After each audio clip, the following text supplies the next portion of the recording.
नमस्कार विद्यार्थियों, मैं मुकेश कुमार नागर मोशन फाउंडेशन के ऑनलाइन प्लेटफॉर्म पर आप सबका स्वागत है। आज हम लोग जो पढ़ने वाले हैं वो हमारा चैप्टर है पतझर में टूटी पत्तियां। रविंद्र केलेकर के द्वारा लिखा गया है। ज़बरदस्त चैप्टर है। जापान के ऊपर लिखा गया है, महात्मा गांधी जी के ऊपर लिखा गया है। बहुत सारी बातें इसमें व्यवहारिक रूप से हम लोगों ने यहाँ पर जानी है। मतलब ये मान के चलिए कि इस चैप्टर के अंदर बहुत सारी बातों को हम लोग जानेंगे। अपने लाइफ, अपने जीवन के अंदर किस तरह से इन बातों को समाहित करना चाहिए, ये सारी बातें इस चैप्टर के अंदर बताई गई है।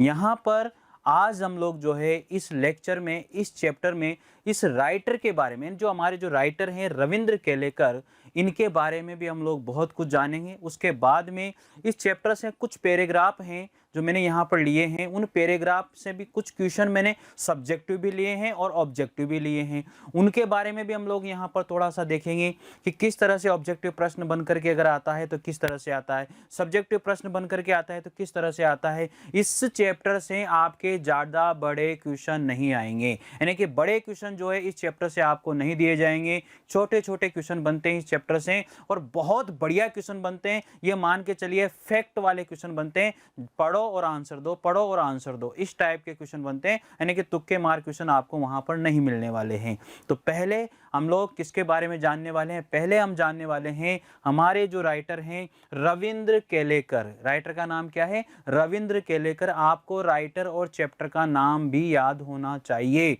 राइटर का नाम याद होना चाहिए, रविंद्र केलेकर, और चैप्टर का नाम है पतझर में टूटी पत्तियां। बहुत बढ़िया चैप्टर है, जब पढ़ेंगे तो आपको मजा आएगा इस चैप्टर के अंदर। सबसे मेन बात आप लोगों को हमेशा मैं कहता हूं, जो भी पढ़ाया जाए आपको लगता है कि ये चीज़, ये इम्पोर्टेंट बात है, या फिर बताई जाए आपको कि ये वेरी वेरी इंपॉर्टेंट है, वहाँ उनको अपनी नोटबुक में ज़रूर नोट करें। नोट करने के बाद में उनको अगली बार जब भी आप पढ़ो तो उन्हें रिवाइज करके पढ़ें। रिवाइज करने से क्या होता है कि आपकी वो जो चीज़ें हैं जो आपने लिखी हैं वो फिक्स हो जाती हैं और कभी भी उनको हम लोग भूलते नहीं हैं। तो ये सारी बातें आप लोगों को ध्यान रखनी है। पेन और नोटबुक जरूर साथ में लेके बैठें, चाहे कोई सा भी हम लोग यहाँ पर लेक्चर देख रहे हो। पेन और नोटबुक जरूर साथ में लेके बैठनी होती है, हमें यहाँ पर ये ईमानदारी जरूर रखनी होती है। चलिए देखते हैं, हम लोग आज स्टार्ट करते हैं।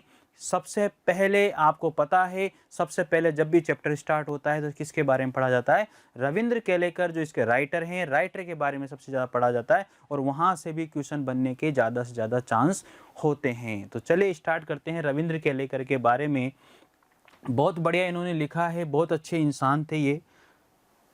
हिंदी में सबसे मेन बात देखो, यहाँ पर क्या है कि ऐसा कुछ नहीं है, बहुत आसानी से इनके द्वारा लिखा गया है, बहुत आराम से लिखा गया है और बहुत बढ़िया लिखा गया है। देखो हिंदी के अंदर जो है पतझर में टूटी पत्तियां, इन्होंने दूसरी जगह से यहाँ पर उसका ट्रांसलेट किया है, यहाँ पर अनुवाद किया है हिंदी के अंदर। ठीक है, नाम क्या है? पतझर में टूटी पत्तियां। नाम भी जबरदस्त है भाई। पतझड़, जो पत्ते जिस समय जिस मौसम में गिरते हैं उसे पतझड़ बोलते हैं, और पत्तियों का टूटना उनको कहा गया है टूटी पत्तियां। ठीक है, इनकी साहित्यिक विशेषताएं क्या है? मैंने आप लोगों को ये शब्द के बारे में बताया था। साहित्यिक जो शब्द है मैं आपको बता देता हूं यहाँ पर ही। साहित्य प्लस इसमें प्रत्यय लगा हुआ है इक। ठीक है, साहित्य प्लस इक प्रत्यय यहाँ पर जुड़ा हुआ है। कभी भी किसी भी जगह पर यह शब्द आ जाता है ऑप्शन के अंदर, जहां भी ऑब्जेक्टिव प्रश्न पूछे जाते हैं वहां पर इस शब्द का महत्व बढ़ जाता है। ठीक है, आ गया, मैंने आपको बता दिया है, समझ में आ गया होगा आप लोगों के। रविंद्र केलेकर पर गांधीवादी चिंतन से लिखा। सबसे मुख्य बात यही है, रविंद्र केलेकर जो राइटर हुए हैं, जो लेखक हुए हैं, उनके ऊपर, उनके विचारों के ऊपर जो सबसे ज़्यादा प्रभाव पड़ा था वो थे गांधी जी। यानी कि गांधीवादी यहाँ पर विचार इनके प्रकट हुए हैं। गांधी जी के बारे में बहुत कुछ इन्होंने लिखा है। प्रभाव जो है स्पष्ट देखा जा सकता है। आगे है, उन्होंने केवल गांधीवादी विचारों को महत्व दिया था। अपितु उन्हीं की शैली को अपनाया गया है। सबसे मेन बात यह है कि जो रविंद्र केलेकर जी हैं, उनके द्वारा जो कुछ भी लिखा गया है, जो गांधी जी जैसा लिखते थे, गांधी जी जैसा बोलते थे, गांधी जी जैसा करते थे, उनके विचारों को अपने विचारों में समाहित कर करके जो रविंद्र केलेकर हैं, उनके द्वारा ऐसा ही लिखा गया है। कहने का मतलब ये हुआ कि जो रविंद्र केलेकर हैं वो सबसे ज़्यादा प्रभावित थे किन से? गांधी जी से, गांधी जी के विचारों से। ठीक है, उन्होंने गांधीवादी व्यवहारिक आदर्श की स्थापना की। इनके द्वारा सबसे मुख्य बात क्या यही है, इनके द्वारा जो सबसे मेन बात मैं आपको बता रहा हूं, गांधीवादी व्यवहारिक आदर्श भी कैसे थे? गांधीवादी व्यवहारिक थे। गांधी जी के द्वारा जैसा व्यवहार किया गया, उस व्यवहार को अपने आदर्श में समाहित किया और अपने आदर्श में समाहित किया और उसके बाद में इन्होंने क्या कर दिया? लिख दिया। तो वैसी की वैसी बातें इनके द्वारा लिखी गई, जैसे गांधी जी के द्वारा बोला जाता था, उनके व्यवहार में जैसा, वहां पर उनके व्यवहार में, उनके बातों में जो बातें झलकती थी, नजर आती थी, वही जो है रविंद्र केलेकर जी की बातों में नजर आती है।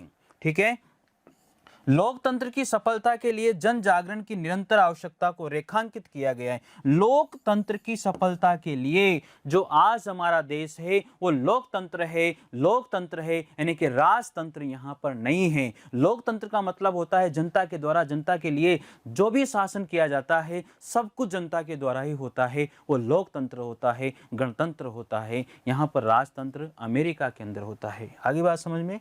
तो जनतंत्र की निरंतर आवश्यकता को रेखांकित किया गया है। झेन की देन पाठ के द्वारा इन्होंने अत्यधिक तृष्णा से बचने का संदेश दिया है। झेन की देन इनका एक पाठ है जो हम लोग यहाँ पर पढ़ेंगे, और इन्होंने उसमें क्या बताया गया है? अत्यधिक तृष्णा, जो भयंकर इच्छा लोगों को होती है, उस भयंकर तृष्णा से बचना चाहिए। आज मान लीजिए आपके पास एक गाड़ी है, आपके पास पैसा आ जाता है, आप दूसरी गाड़ी खरीद लोगे। दूसरी गाड़ी है आपके पास, और पैसा आ जाता है, आप तीसरी गाड़ी खरीद लोगे। यानी कि बड़ी से बड़ी गाड़ी लेने की कोशिश करोगे, बड़ा से बड़ा घर लेने की कोशिश करोगे। इस तरह से जो इच्छाएं हैं, जो तृष्णाएं हैं, वो हमेशा क्या हो जाती है? बढ़ जाती हैं। तो यही बात यहाँ पर बताई गई है कि इंसान को अत्यधिक तृष्णाओं से क्या करना चाहिए? बचना चाहिए। जो रविंद्र केलेकर जी हैं, सबसे मुख्य बात इनकी यही है कि गांधीवादी विचारों से प्रभावित थे, और इनके द्वारा जो लिखा गया है वो सबसे मुख्य यही लिखा गया है कि गांधी जी ने जैसा बोला है वैसे ही अपने विचारों में इन्होंने समाहित कर किया है। तो यहाँ पर जो चैप्टर का नाम इन्होंने जो दिया है, जिसको हम लोग पढ़ने वाले हैं, झेन की देन। क्या चैप्टर का नाम क्या है? झेन की देन। ये याद आपको रखना है। ठीक है, याद रहना चाहिए। और इसमें संदेश दिया है अत्यधिक तृष्णा, इसमें संदेश दिया है अत्यधिक तृष्णा का संदेश इनके द्वारा दिया गया है। अत्यधिक तृष्णा का संदेश, इसमें मुख्य बात यही है। तो दो बातें हम लोगों ने यहाँ पर सीखी। सबसे मुख्य बात है रविंद्र केलेकर जी, सबसे मुख्य बात यही है कि रविंद्र केलेकर जी ने सबसे मुख्य बात क्या बताई? गांधीवादी विचारों की धारणा को बताया है। ठीक है, इसके आगे पढ़ते हैं क्या इन्होंने किया है, सारे कार्य इनके बारे में जो कुछ भी है उसको भी हम लोग यहाँ पर देखने वाले हैं। यहाँ पर देखो, इन्होंने मेन बात ये है, जो आज इसमें जो चैप्टर के बारे में बताया गया है वो चैप्टर यही है, गिन्नी का सोना। इनके द्वारा इनके बारे में बहुत कुछ ऐसा लिखा हुआ नहीं है जिसको हम लोग वहाँ पर लिखें, और इनके बारे में कुछ ऐसा लिखा हुआ नहीं है तो आता भी नहीं है। ठीक है, इन्होंने हमारी बुक के अंदर जो दो चैप्टर लिए हैं वो गिन्नी का सोना है, पतझड़ में टूटी पत्तियों से लिया गया है। तो गिन्नी का सोना क्या होता है, यही समझने वाली मुख्य बात है कि गिन्नी का सोना होता क्या है। यहाँ पर आपको दिखाया गया है, इस सोने में थोड़ी सी चमक है और इसमें थोड़ी सी चमक नहीं है, इसमें थोड़ी सी चमक है और इसमें चमक नहीं है। ठीक है, तो देखिए गिन्नी का सोना क्या है? एक वैचारिक निबंध है, याद रखना। गिन्नी का सोना एक वैचारिक निबंध है, ये आपको याद होना चाहिए। ये सबसे मुख्य बात है कि गिन्नी का सोना एक वैचारिक निबंध है। अपने विचार यहाँ पर रविंद्र केलेकर जी के द्वारा प्रकट किए गए हैं। किसके प्रति प्रकट किए गए हैं? गिन्नी के सोने के प्रति प्रकट किए गए। सोना भाई सोना, बहुत भयंकर सोना। अरे भाई सोना तो यार बहुत होता ही है ना यार, देखो। तो ये है, कौन सा निबंध है? वैचारिक निबंध है, यह आपको याद होना चाहिए। चलिए आगे। इसमें आदर्श और व्यवहार के बीच संतुलन बैठाने की बात की गई है। याद रखना, आदर्श और व्यवहार के बीच में, आदर्श और व्यवहार के बीच में संतुलन बैठाने की बात की गई है। यानी कि आदर्श और व्यवहार के बीच में, आदर्श और व्यवहार के बीच में संतुलन बैठाने की बात की गई है। तो ये आपको याद होनी चाहिए। गिन्नी का सोना जो चैप्टर है उसके अंदर आदर्श और व्यवहार के बीच में संतुलन बैठाने की बात यहाँ पर की गई है। ये याद होनी चाहिए आपको आसानी से। ठीक है, आगे बात करता है, ये बिठाने की बात यहाँ पर की गई है। निबंध का सार यहाँ पर इस प्रकार से दिया गया है। क्या बताते हैं यहाँ पर इस निबंध में? ये शुद्ध सोने और गिन्नी सोने में अंतर। याद रखना भाई, यहां पर गिन्नी के सोने की बात हम लोग कर रहे हैं। किसकी बात कर रहे हैं? गिन्नी के सोने की बात कर रहे हैं। तो याद रखना, शुद्ध सोने, किसमें? शुद्ध सोने और गिन्नी के सोने में क्या अंतर है? क्वेश्चन पूछा जा सकता है आपसे कि जो शुद्ध सोना है और गिन्नी का जो सोना होता है, क्या होता है भाई? ये क्या होता है? ये क्वेश्चन आपसे पूछा जा सकता है। वेरी वेरी इंपॉर्टेंट क्वेश्चन यहाँ पर ये बन जाता है। ठीक है, तो याद रखना, शुद्ध सोने और गिन्नी सोने में अंतर होता है। बिल्कुल फिक्स है, जो शुद्ध सोना होता है और गिन्नी का जो सोना होता है, दोनों में अंतर होता है। ठीक है, गिन्नी सोने में, यानी कि गिन्नी के सोने में तांबे की क्या होती है? मिलावट होती है। याद रखना, जो गिन्नी का सोना होता है, कहने का मतलब यह है कि ये जो सोना है ये गिन्नी का सोना है और इसमें मिलावट की गई है। किसकी? किसकी मिलावट की गई है? तांबे की मिलावट की गई है। ठीक है, याद होना चाहिए आपको। जो गिन्नी का सोना होता है, उस गिन्नी के सोने में तांबे की क्या की गई है? मिलावट की जाती है। इतना आपको याद होना चाहिए। गिन्नी का सोना उसे कहते हैं जो सोना होता है उसमें तांबे की मिलावट कर दी जाती है, तो वो होता है गिन्नी का सोना। आगे बात करते हैं, इसलिए उसमें क्या हो जाती है? चमक आ जाती है। ये चमक रहा है, ये थोड़ा सा कम चमक रहा है भाई। ठीक है, मजबूती भी अधिक आ जाती है, थोड़ा कठोरपन आ जाता है उसमें। किसमें? गिन्नी के सोने में। क्यों आ जाता है? क्योंकि जो प्योर जो सोना होता है उसमें क्या मिला दिया जाता है? उसमें तांबे की मिलावट कर दी जाती है, इसलिए उसमें कठोरता भी आ जाती है, थोड़ी मजबूत भी हो जाता है वो। ठीक है, स्त्रियां इसी से क्या बनवाती हैं? गहने बनवाती हैं। यानी कि जो स्त्रियां जो गहने पहनती है, जो आभूषण पहनती है, जो ज्वेलरी पहनती है, वो गहना पहनती है, तो वो सारे के सारे जो गहने होते हैं वो गिन्नी के सोने के होते हैं। ये यहाँ तक बात आपको समझ में आ गई। क्यों क्यों होते हैं? क्योंकि अगर शुद्ध सोना है तो भाई वो ढंग से उसके आभूषण नहीं बनेंगे, वो टेढ़े मेढ़े हो जाएंगे, जैसे कहीं भी दब गए तो वो टूट जाएंगे, तो इस तरह से हो जाते हैं, फिर उनमें हार्डनेस नहीं होती है। इसलिए गिन्नी के सोने से ही आभूषण बनाए जाते हैं। ठीक है, देखिए आगे फिर क्या कहते हैं? गहने बनवाती हैं। शुद्ध आदर्श भी शुद्ध सोने जैसे होते हैं। जो शुद्ध आदर्श होते हैं वो भी कैसे होते हैं? शुद्ध सोने जैसे ही होते हैं। जो शुद्ध आदर्श होते हैं वो भी शुद्ध सोने जैसे ही होते हैं। याद रखना, जैसे ही होते हैं, यानी कि जो शुद्ध सोना होता है इसमें थोड़ी चमक कम होती है, उसी तरह से शुद्ध सोने के समान ही शुद्ध आदर्श होते हैं। याद होना चाहिए। कुछ लोग उनमें क्या कर देते हैं? व्यवहारिकता का तांबा मिला करके चला देते हैं। कुछ लोग जो शुद्ध सोना है, जो शुद्ध आदर्श हैं, उनमें क्या मिला देते हैं? तांबा मिला देते हैं, तो गहने बन जाते हैं। उसी तरह से शुद्ध आदर्श में व्यवहारिकता को मिला दिया जाता है और उसको क्या कर दिया जाता है? चला दिया जाता है। ठीक है, आगे हैं, ऐसे लोगों को क्या कहा जाता है? प्रैक्टिकल आइडियलिस्ट कहा जाता है। ऐसे लोगों को क्या कहते हैं? प्रैक्टिकल आइडियलिस्ट ऐसे लोगों को कहा जाता है। परंतु तब चर्चा व्यवहार को होने लगती है। तब चर्चा जो है किसकी होने लगती है? व्यवहार की चर्चा होने लगती है। आदर्श पीछे छूट जाते हैं, व्यवहार की चर्चा फिर बढ़ जाती है और आदर्श जो है पीछे छूट जाते हैं। यहाँ पर भी यही बताया गया है, जब तांबे को मिला दिया जाता है तो सोना वहाँ पर अधूरा रह जाता है और फिर तांबे की चमक वहाँ पर नजर आने लग जाती है। उसी तरह से जब शुद्ध सोने में व्यवहारिकता को मिला दिया जाता है तो वहाँ पर क्या होता है? व्यवहारिकता की चमक नजर आने लग जाती है, आदर्श की चमक फीकी पड़ जाती है। ऐसा यहाँ पर बताया गया है।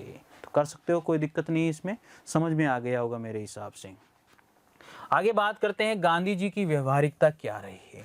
गांधी जी बहुत अच्छे इंसान भी थे, ठीक है। देखो आगे, गांधी जी व्यवहारिकता को जानते थे। व्यवहारिकता को गांधी जी क्या करते थे? बहुत अच्छी तरह से जानते थे। कैसे? परंतु उन्होंने कभी अपने आदर्शों को व्यवहारिकता के स्तर तक गिरने नहीं दिया। परंतु उन्होंने कभी भी अपने आदर्शों को व्यवहारिकता तक गिरने ही नहीं दिया, ठीक है। उन्होंने व्यवहार पर बल दिया और उसे आदर्श की तरह ऊपर उठाने का प्रयास किया। गांधी जी के द्वारा हमेशा व्यवहार पर भी बल दिया है और आदर्श की तरह उस व्यवहार को ऊपर उठाने के लिए हमेशा उन्होंने भरसक प्रयास किया। हमेशा लगातार उन्होंने प्रयास किया कि आदर्श को भी व्यवहार की तरह ही उठाया जाए, व्यवहार की तरह ही लोग इसको भी अपनाएं। ऐसा गांधी जी के द्वारा यहाँ पर प्रयास किया जाता है। व्यवहारवादी लोग लाभ हानि का हिसाब लगाकर चलते हैं। ऐसा कहा जाता है जो व्यवहारिक लोग होते हैं वो लाभ हानि का हिसाब लगा कर के हमेशा आगे बढ़ते हैं कि मैं अगर इस व्यक्ति के साथ ऐसा व्यवहार करता हूं तो मुझे यहाँ पर नुकसान होगा, मुझे यहाँ पर हानि होगी, या मुझे यहाँ पर लॉस होगा, या मुझे यहाँ पर लाभ होगा। ऐसा जो व्यवहारिक लोग होते हैं सारी बातें सोच करके चलते हैं। लेकिन जो आदर्शवादी लोग होते हैं वो हमेशा सारे व्यक्तियों को जो है एक जैसा समझ करके उनके साथ एक जैसा आदर्श लेकर के चलते हैं, वो एक जैसी बात उनके साथ रखते हैं और अपनी ही उन्नति करते हैं। परंतु आदर्शवादी स्वयं ऊंचे उठकर औरों को भी ऊंचे क्या करते हैं? उठाते हैं। जो आदर्शवादी लोग होते हैं ऐसा नहीं है, वो सबको साथ लेकर के चलते हैं। अगर मैं आगे जा रहा हूं तो मैं सबको साथ लेके चलूं और उन्हें भी ऊपर उठाऊं, उन्हें भी आगे बढ़ाऊं। ऐसा आदर्शवादी व्यक्ति इस तरह की बात को सोच करके व्यवहारिकता को पीछे छोड़ देते हैं। समाज में शाश्वत मूल्य केवल आदर्शवादियों के पास होते हैं। व्यवहारवादी तो समाज को नीचे गिराते हैं। ऐसा गांधी जी का मानना था कि समाज को नीचे गिराने का काम व्यवहारवादियों का है और आदर्शवादी जो होते हैं वो समाज को आगे बढ़ाते हैं। ऐसा यहाँ पर कहा गया है। बहुत ज़बरदस्त तरीके से बात की गई है। और गांधी जी के बारे में आप क्या नहीं जानते हो? गांधी जी के बारे में सब जानते हैं, ठीक है। बहुत बढ़िया इंसान रहे हैं। यहाँ पर बताया गया है दूसरा है जैन की देन। जैन की देन एक बहुत अच्छा चैप्टर रहा है। जैन की देन में यहाँ पर एक बात यहाँ पर ये कही गई है कि जो जैन की देन में देखो यहाँ पर टी सेरेमनी की भी हम लोग बात करेंगे। टी सेरेमनी के बारे में भी यहाँ पर समझाया गया है। तो सबसे पहले जो बात यहाँ पर करने वाले हैं वो है हमारी जैन की देन की। तो जैन की देन के बारे में ही पढ़ेंगे। गांधी जी ने बहुत बढ़िया बात कही, हम लोगों ने यहाँ पर देखा है। अब जैन की देन के बारे में देखो क्या बात की जाती है। नामक पाठ में आत्मिक शांति के महत्व को दर्शाया गया है। जो जैन की देन जो पाठ है, इस पाठ को याद रखना। इसमें क्या बताया गया है? आत्मिक शांति, मन की शांति के बारे में बताया गया है। आत्मिक शांति के बारे में समझाया गया है। कौन से पाठ की बात कर रहे हैं? जैन की देन, ठीक है। क्या बताया गया है? आत्मिक शांति। क्वेश्चन पूछा जाएगा जैन की देन पाठ में क्या समाहित किया गया है, इससे आप क्या समझते हो? इसमें बताया गया आत्मिक शांति। इंसान को जहां शांति मिलती है, जहां पर उसे शांति महसूस होती है, सुकून मिलता है जहां पर, वो यहाँ पर बताया गया है। देखिए इस पाठ में क्या हम लोग पढ़ते हैं। ये स्टोरी है जापान की। जापानियों में बढ़ती मनोरुग्णता। मनोरुग्णता का मतलब होता है मन का रोग। मनोरुग्णता का मतलब क्या हो जाएगा? मन का रोग जापानियों में सबसे ज्यादा बढ़ता है। लेखक ने जापान में एक मित्र से पूछा, जापानियों को कौन सी बीमारियां अधिक होती हैं? जापान में जब ये लेखक गए होंगे तो इन्होंने वहाँ पर एक मित्र से पूछा कि भाई जापान के लोगों को सबसे ज़्यादा बीमारी कौन सी होती है, ऐसा इन्होंने कहा है। कौन सी होती है, तो उसने उत्तर दिया, क्या उत्तर दिया, मनोरुग्णता। कौन सी बीमारी होती है जापानियों को, उनके मित्र ने जवाब दिया मनोरुग्णता। मित्र बताने लगे वहाँ के जीवन की रफ्तार क्या हो गई है, बढ़ गई है। हर आदमी अमेरिका से होड़ कर रहा है। वहाँ के लोगों की रफ्तार जो है, जीवन की रफ्तार जो है क्या हो चुकी है, बढ़ गई है। और हर आदमी जो है अमेरिका से क्या कर रहा है, होड़ कर रहा है। अतः लोग चलने की जगह वहाँ पर क्या हो रहे हैं, भाग रहे हैं, दौड़ रहे हैं।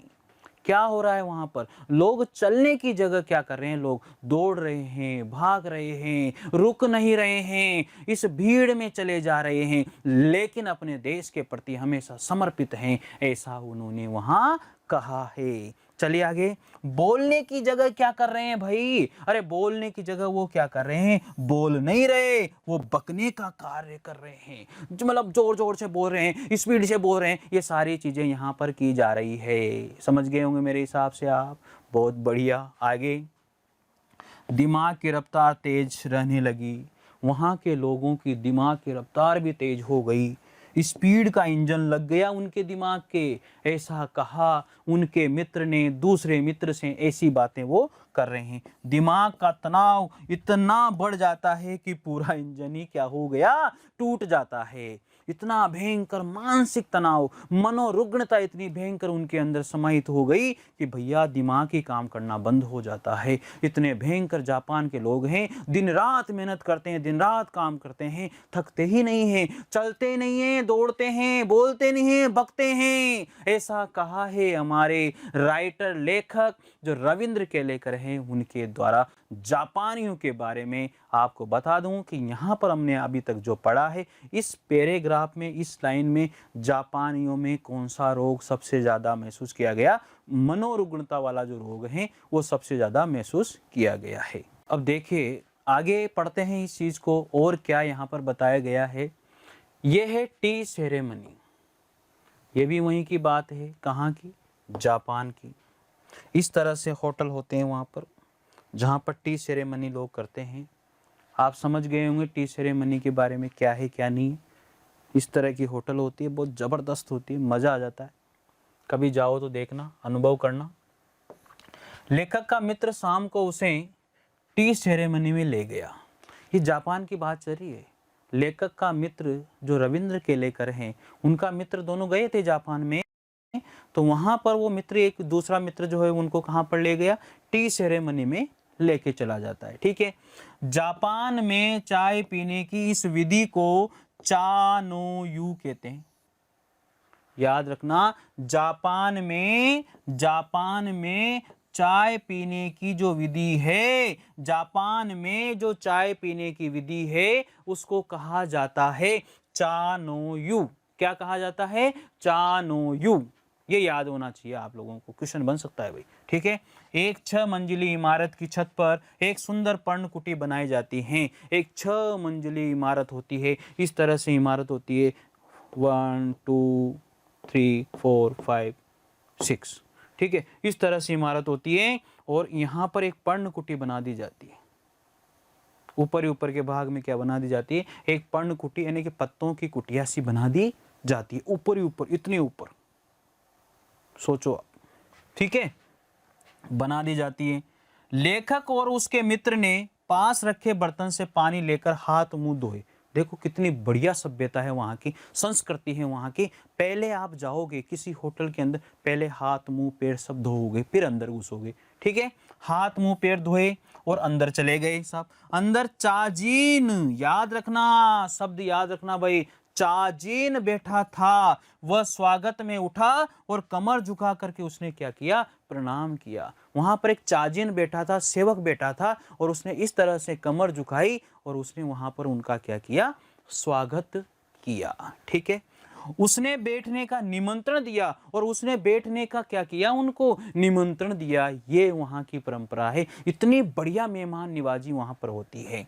फिर अंगीठी सुलगाई, चायदानी रखी, पास के कमरे से बर्तन लाया और उन्हें तौलिए से पहुंचने लगा। सभी क्रियाएं इतनी गरिमापूर्ण थी मानो जयजयवंती के सुर गूंज रहे हो। वातावरण वहाँ का क्या था? बहुत ही शांत वातावरण वहाँ का था, जबरदस्त। ये मान के चलिए कि जो टी सेरेमनी है वहाँ की जबरदस्त परंपरा है। कहाँ की? जापान के लोगों की, जापानियों की। आगे बात समझ में? जापान एक बहुत अच्छा देश है, बहुत डेवलपमेंट कंट्री है। ठीक है, देखते हैं आगे बढ़ते हैं। ये रही बात, आवाज तक भी आपको नहीं आ रही है। बहुत बढ़िया लिखा है, बहुत बढ़िया समझाया इस चैप्टर के अंदर हर चीज को। शांति का अनुभव है, जैसे इसकी आवाज नहीं है, शांति का अनुभव भी यहाँ पर वैसा ही हो रहा है। चाय तैयार हुई, आपको नजर ही आ रही है। उसे प्यालों में डाला गया। कुटी में 3 मित्र थे। जो पर्ण कुटी थी उसमें कितने मित्र थे? 3 मित्र थे साहब। जो पर्ण कुटिया थी उसमें 3 मित्र थे। अन्य किसी के लिए स्थान भी नहीं था। आप सोचिए, उस कुटिया में केवल 3 मित्र थे और अन्य किसी के लिए कोई स्थान भी नहीं था। कफों में 2-2 घूंट चाय दी। वहां महत्व शांति का था। अरे कफों में कितनी चाय दी? 2-2 घूंट चाय दी, लेकिन वहां उस चाय का महत्व नहीं था, वहां शांति का महत्व था। ये सबसे मुख्य बात है। वे तीनों एक एक बूंद चाय पीते हुए 1.5 घंटे तक चुस्कियां लेते रहे। बताओ आप, 2-2 घूंट चाय दी और 1.5 घंटे तक उसको एक एक बूंद चुस्कियां लेते रहे। मेन बात तो शांति का महत्व है वहां पर। ठीक है, लेखक को शुरू के 10-15 मिनट तो अजीब सी बात लगी, आपको भी लगेगी ये बात। अगर ऐसी घटनाएं आपके साथ भी होती है तो आपको भी ये बात अजीब सी लगी। बिल्कुल सही बात है। बाद में उसके दिमाग की रफ्तार धीमी होती गई, थोड़ी देर में बिल्कुल बंद हो गई।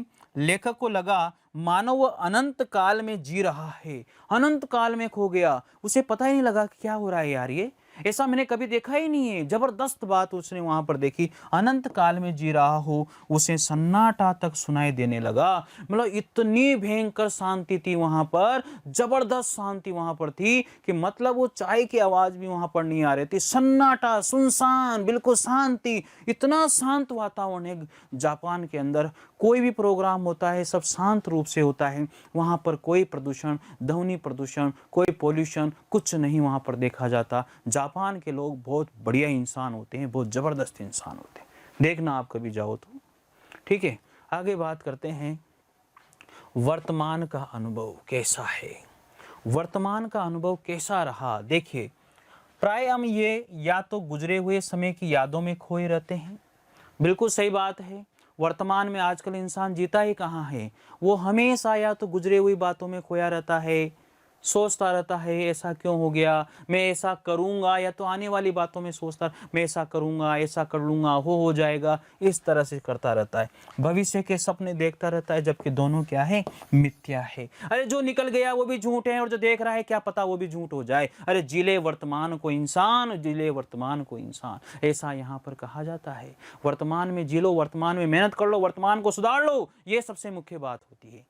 सभी से यही बात मैं कहना चाहता हूँ, हमेशा वर्तमान को देखकर ही, अरे वर्तमान सुधर गया तो भविष्य अपने आप ही सुधर जाएगा, ये बात भी तो लागू होती है ना। किस्मत उनके भी होती है जिनके हाथ ही नहीं होते हैं, ये भी बात लागू होती है।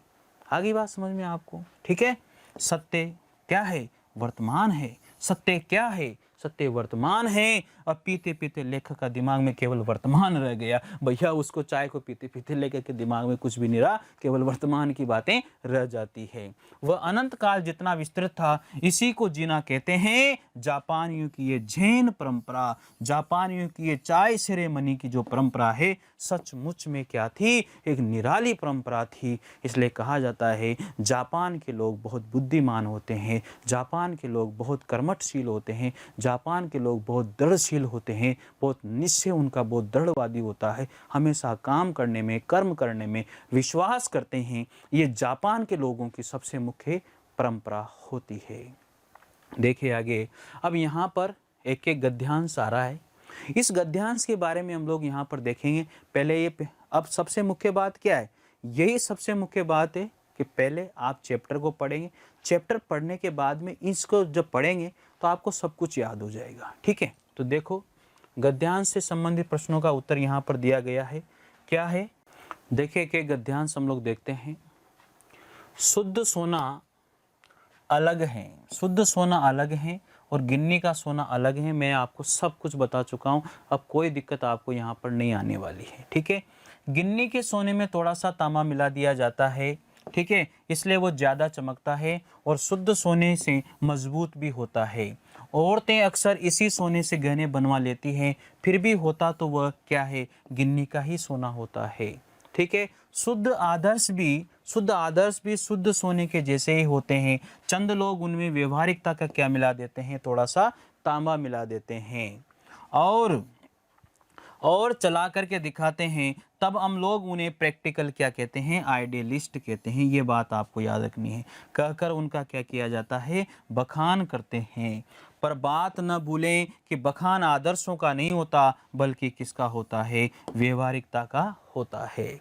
और व्यवहारिकता का बखान होने लगता है तब प्रैक्टिकल आइडियलिस्टों के जीवन से आदर्श धीरे धीरे पीछे हटने लग जाते हैं और उनकी व्यवहारिक सूझबूझ ही क्या होने लग जाती हैं, आगे आने लगती हैं। सोना क्या है, हमेशा सोना रह करके तांबा ही क्या हो जाता है, आगे बढ़ जाता है। देखिए यहाँ पर किस तरह के क्वेश्चन इसमें दिए गए हैं। पाठ तथा लेखक आपको पता है, पाठ का नाम गिन्नी का सोना है, लेखक है रविंद्र केलेकर। पूछा जा सकता है आपसे ये प्रश्न। आगे है, इस गद्यांश का मूल कथ्य क्या है, यह सबसे मुख्य बात है। आगे देखिए, अगला है, इस गद्यांश का मूल कथ्य या मूल संदेश क्या है। देखो, इस गद्यांश का मुख्य संदेश यही है कि कोरे आदर्शों से काम चलने वाला नहीं है। कोरे आदर्शों से कोई काम चलने वाला नहीं है। उन्हें व्यवहार में लाना क्या है, आवश्यक होता है। परंतु व्यवहारिकता के नाम पर आदर्श समाप्त न हो, यह ध्यान भी हमें रखना है। कोरे आदर्श से काम चलने वाला नहीं है, आदर्शों को व्यवहार में लाना बहुत ज़रूरी है। ये बात भी आपको यहाँ पर याद रखनी है। शुद्ध सोने और गिन्नी सोने में क्या अंतर होता है, ये मैं आपको पहले बता चुका हूँ कि शुद्ध सोना पूरी तरह से शुद्ध होता है, लेकिन जो गिन्नी का सोना होता है उसमें तांबा मिला होता है। यानी कि शुद्ध सोने में जब तांबा मिला दिया जाता है तो उसे क्या कह दिया जाता है, गिन्नी का सोना कह दिया जाता है। बस इतनी सी बात आपको यहाँ पर याद रखनी है। अगला देखिए, गिन्नी सोने के आभूषण क्यों बनाए गए, यानी कि गिन्नी सोना जो है उसके आभूषण मजबूती के कारण बनाए जाते हैं, उसमें चमक भी अधिक होती है, इसलिए इसके आभूषण बनाए जाते हैं। ठीक है, अगला है, प्रैक्टिकल आइडियलिस्ट किन्हें कहा जाता है। प्रैक्टिकल आइडियलिस्ट जो वेरी वेरी इंपॉर्टेंट क्वेश्चन है, उन लोगों को कहते हैं जो अपने आदर्शों को व्यवहारिक बना करके जीवन में अपनाते हैं और आदर्श को व्यवहार के योग्य बनाते हैं। याद रखना, प्रैक्टिकल आइडियलिस्ट किन्हें कहा जाता है। प्रैक्टिकल आइडियलिस्ट उन लोगों को कहते हैं जो अपने आदर्शों को व्यवहारिक बनाकर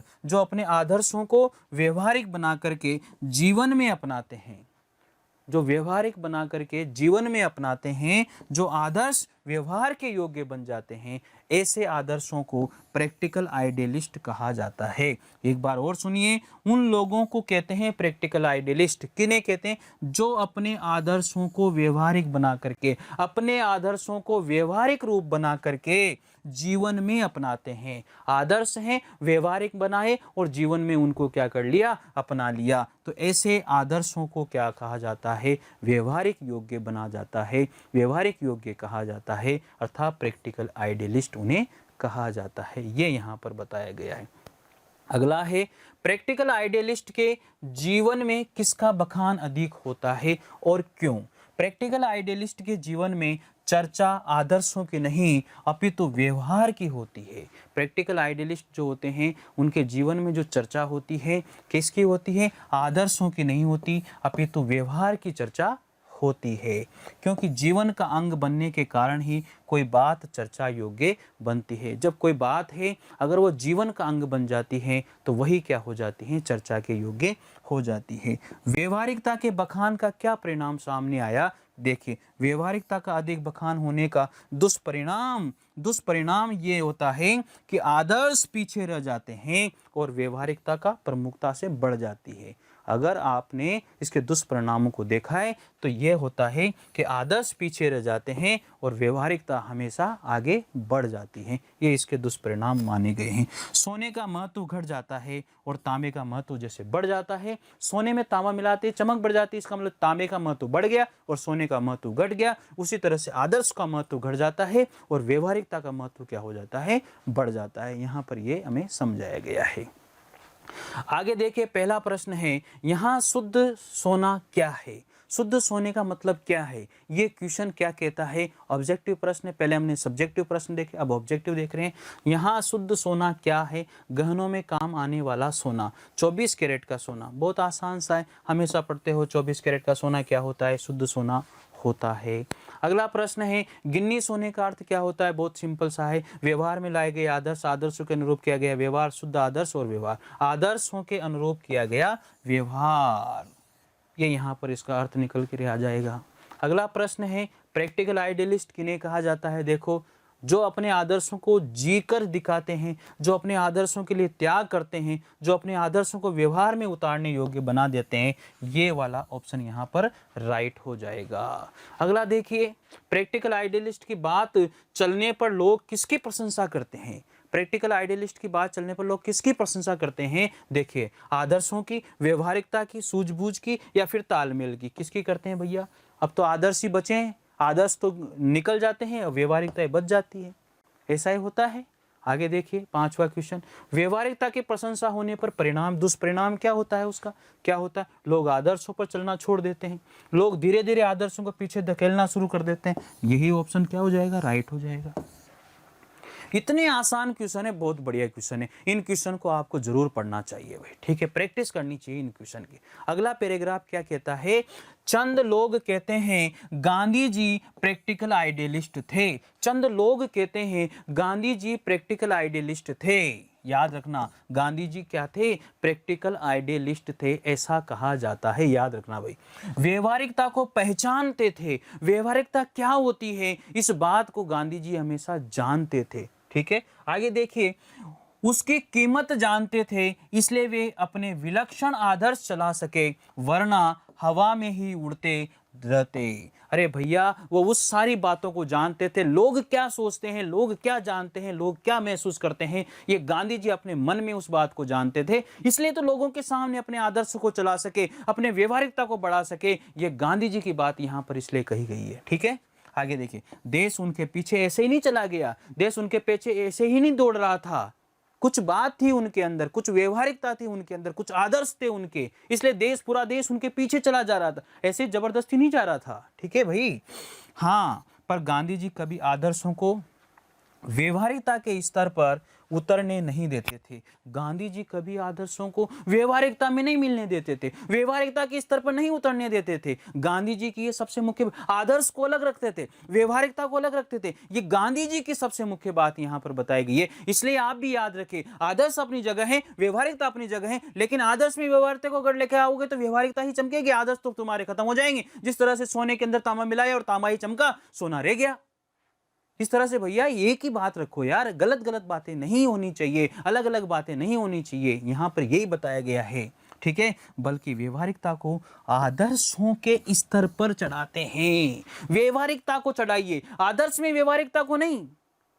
यह बात गलत कर रहा है, यह बात नहीं होनी चाहिए, आदर्श ही आगे होनी चाहिए, व्यवहारिकता जबरदस्ती आगे क्यों हो जाएगी? ऐसा नहीं होना चाहिए यहां पर। ठीक है, वे सोने में तांबा नहीं बल्कि तांबे में सोना मिलाकर उसकी कीमत क्या हो जाती है? बढ़ा देते हैं। सबसे मुख्य बात यही है, इसलिए सोना ही हमेशा आगे आता है। व्यवहारवादी लोग हमेशा सजग रहते हैं, लाभ हानि का हिसाब लगा करके आगे कदम बढ़ाते हैं। कौन? व्यवहारवादी लोग। वे जीवन में सफल होते हैं, अन्यों से आगे भी जाते हैं, पर क्या वे ऊपर चढ़ते हैं? खुद ऊपर चढ़ते हैं और अपने साथ दूसरों को भी ऊपर ले चलते हैं। यही महत्व की बात है, यही क्या है? महत्व की बात यहां पर बताई गई है, तो यह आपको याद होनी चाहिए। ठीक है, यही क्या है? महत्व की बात है भाई। ठीक है, देखिए आगे, और सबसे मुख्य बात यही है, खुद ऊपर चढ़ते हैं और अपने साथ दूसरों को भी ऊपर ले चलते हैं। हमेशा आदर्शवादी लोगों ने ही किया है ये सारा काम। समाज के पास अगर शाश्वत मूल्यों जैसा कुछ है तो वह आदर्शवादी लोगों का ही दिया हुआ है। समाज के पास अगर कुछ है तो आदर्शवादी लोगों के द्वारा ही दिया गया है। व्यवहारवादी लोगों ने तो समाज को क्या कर दिया, गिरा दिया है। ऐसा गांधी जी के लिए यहाँ पर बताया गया है, ऐसा राइटर ने यहाँ पर हमें समझाया है। ठीक है, देखिए इसमें प्रश्न आते हैं, बहुत अच्छे प्रश्न है। व्यवहारवादी किन्हें कहा जाता है? व्यवहारवादी उन्हें कहा गया है जो अपने हानि लाभ के आधार पर ही व्यवहार करना उचित मानते हैं।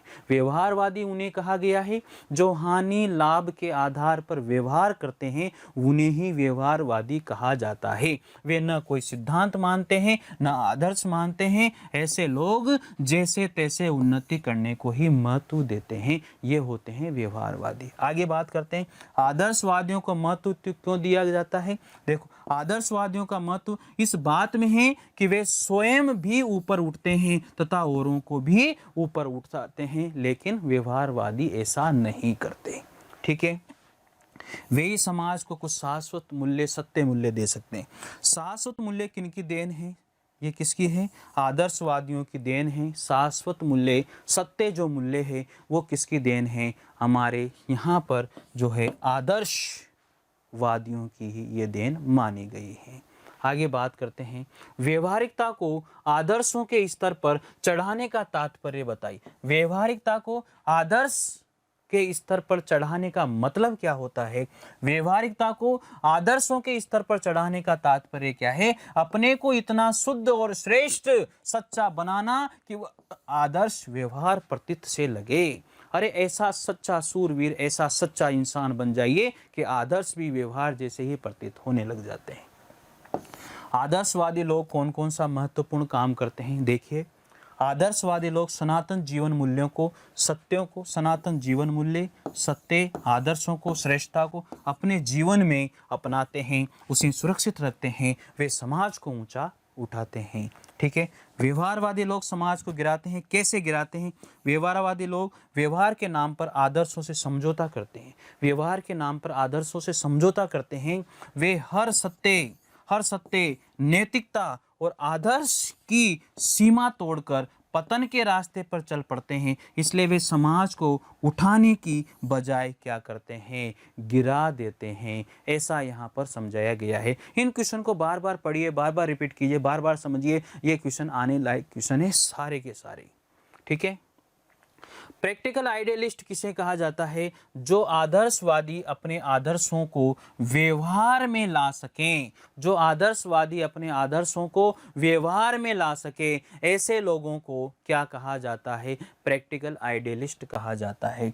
गांधी जी आदर्श और व्यवहारिकता का समन्वय किस प्रकार करते थे? दोनों में समन्वय, आपस में कैसे समन्वय बैठाते थे? देखिए, गांधी जी व्यवहार को आदर्श बना करके चलते थे। व्यवहार को क्या बनाकर चलते थे? आदर्श बना करके चलते थे। और वे व्यवहारिकता में आदर्श का पुट मार देते थे, तो दोनों में समन्वय बन जाता था। आपस में दोनों कभी झगड़ते ही नहीं थे। शुद्ध आदर्श की तुलना सोने से और व्यवहारिकता की तुलना तांबे से क्यों की गई है? देखिए, ये वेरी इंपॉर्टेंट प्रश्न है। शुद्ध आदर्श सोने की तरह पवित्र होता है और ऊंचा और संपूर्ण होता है। व्यवहारिकता के नाम पर बहुत सारे समझौते करने पड़ते हैं, इसलिए उसका मूल्य कम होता है, तभी उसे तांबा कहा जाता है। एक बार फिर समझिए, शुद्ध आदर्श सोने की तरह पवित्र होता है, ऊंचा और संपूर्ण होता है। व्यवहारिकता के नाम पर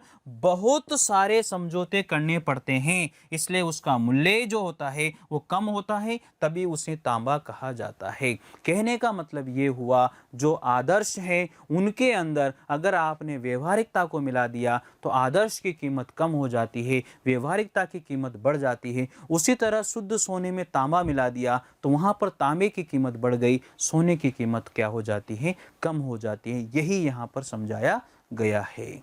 ठीक है, देखते हैं इसके प्रश्न। गांधी जी के प्रैक्टिकल आइडियलिस्ट होने का क्या आशय है? गांधी जी के प्रैक्टिकल आइडियलिस्ट होने का क्या मतलब है? वे आदर्शों पर चलते थे, वे व्यवहार कुशल थे, वे आदर्शों को व्यवहारिक बनाते थे। वे क्या करते थे? आदर्शों को व्यवहारिक बनाते थे। वेरी इंपॉर्टेंट प्रश्न, बहुत अच्छा प्रश्न है, ऐसे प्रश्न ही पूछे जाते हैं। ठीक है, अगला प्रश्न है, गांधी जी के व्यवहार में किसका महत्व अधिक होता है? आपको पता है गांधी जी के व्यवहार में किसका महत्व अधिक होता था? आदर्शों का व्यवहार, आदर्शों का सबसे ज्यादा ये मानते थे। अगला प्रश्न आता है 3rd नंबर का, व्यवहारवादी लोग किस चक्कर में उलझे रहते थे? देखिए किस चक्कर में? यश और अपेश नहीं, लाभ और सम्मान, लाभ और हानि, उचित और लाभ और हानि में। क्योंकि व्यवहारवादी तो हमेशा क्या करते हैं? वो तो हमेशा लाभ और हानि देखकर ही आगे कदम बढ़ाते हैं, उनको कोई मतलब नहीं है किसी से भी। ठीक है, देखिए अगला 4th नंबर का क्वेश्चन आता है, व्यवहारवादी लोग किस चीज में ऊपर चढ़ते हैं? देखो किस चीज में चढ़ते हैं? सांसारिक लाभ में, दुनियावाई प्रगति में, व्यक्तित्व में, मानवता में। सांसारिक लाभ में वो क्या हो जाते हैं? ऊपर चढ़ जाते हैं। कौन? व्यवहारवादी लोग इसमें सबसे ऊपर। क्यों? क्योंकि वो लाभ हानि को लेकर के चलते हैं, लाभ और हानि उनके हमेशा साथ में रहता है, ऐसा माना गया है यहाँ पर। ठीक है, देखिए 5वां क्वेश्चन है, समाज को पतन के गर्त में कौन गिराते हैं? समाज को पतन के गर्त में कौन गिराता है? ये क्वेश्चन बहुत अच्छा क्वेश्चन है। देखिए यहाँ पर इस क्वेश्चन में क्या बताया गया है? आदर्शवादी, व्यवहारिक आदर्शवादी, व्यवहारवादी या फिर आदर्श व्यवहारवादी। देखो आदर्श व्यवहारवादी क्या कर देते हैं? समाज को पतन में गिरा देते हैं। बहुत बढ़िया क्वेश्चन है, क्योंकि आदर्श में व्यवहार मिला दिया तो व्यवहार भी खत्म हो जाता है। ठीक है, और आदर्श भी खत्म हो जाते हैं। तो यहाँ पर ये बताया गया है, ये समझाया गया है। वैसे व्यवहारिक आदर्शवादी भी सही हो सकता है, तो दोनों में बेस्ट आपको निकालना है। ठीक है, तो बेस्ट ये निकलेगा यहाँ पर। बात समझ में आ गई? इसके बाद में मैं आपको ये सारी बातें जो है कंटिन्यू इस लेक्चर के अंदर मैंने आपको समझाई है, एक एक बात आपको यहाँ पर मैंने क्लियर की है। अभी इसमें थोड़ा ये जो चैप्टर है यहाँ पर इसमें और पैराग्राफ हम लोग पढ़ेंगे, और पैराग्राफ जो हैं वो अगले लेक्चर में हम लोग यहाँ पर करने वाले हैं। जितना हम लोगों ने यहाँ पर पढ़ा है उसे आपको रिवाइज करना है, समझना है, बार बार ऑब्जेक्टिव प्रश्न पढ़ने हैं। सब्जेक्टिव प्रश्न जो मैंने छोटे छोटे प्रश्न जो दिए हैं उन प्रश्नों की प्रैक्टिस करनी है, पैराग्राफ के साथ करनी है। पैराग्राफ जब तक नहीं पढ़ोगे तब तक आपको ये समझ में नहीं आएंगे। सारी बातें मैंने आपको यहाँ पर क्लियर की है। बाकी आपके लिए आपको यही करना है, बार बार रिवाइज करें, बार बार पढ़ें, बार बार प्रैक्टिस करें, जिससे सारी चीज़ें आपको याद रहेगी। चलिए, ये जो चैप्टर है वो इस चैप्टर का यहाँ पर आधा भाग यहाँ पर फिनिश होता है, और इसके बाद में जो इसी चैप्टर का सेकंड जो पार्ट है वो हम लोग पढ़ेंगे अगले लेक्चर में। तब तक के लिए आप सभी को बहुत बहुत धन्यवाद।